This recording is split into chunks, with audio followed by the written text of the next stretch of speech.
Welcome to the Essential Ideas of Milton Friedman.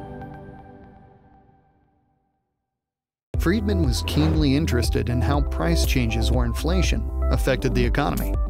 A key insight of Friedman's work on inflation was the rejection of the long-held Phillips curve.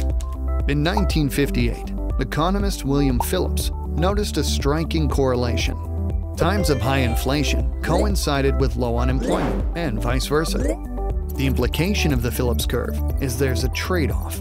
You can have less unemployment, provided you're willing to tolerate and even engineer higher inflation.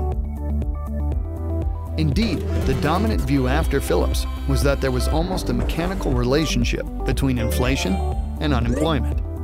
If a government wanted to lower unemployment, they need to increase inflation. But how would this work?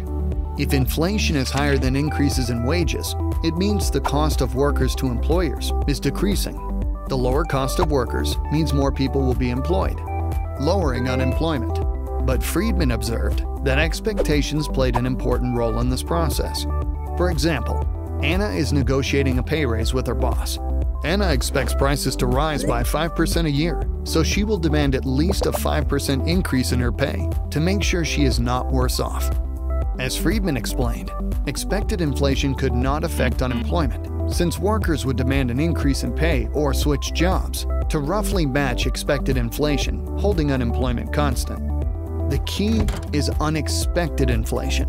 When inflation rates are higher than Anna and other workers expect, the cost and real value of their wages decreases, meaning Anna's paycheck won't go as far. Critically, Friedman recognized that if inflation is what keeps unemployment low, as per Phillips, then it must regularly outpace expectations. That's because Anna and other workers will adjust their expectations and demands based on the new, higher inflation.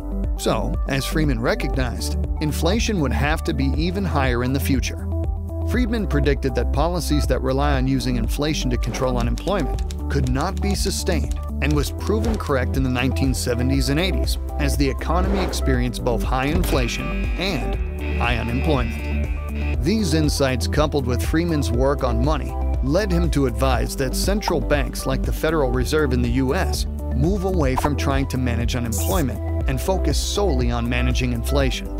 Friedman's prescription for this reform was to introduce transparent rules that would create clear expectations for inflation, which revolutionized central bank policy around the world. For more information, visit essentialmiltonfriedman.org.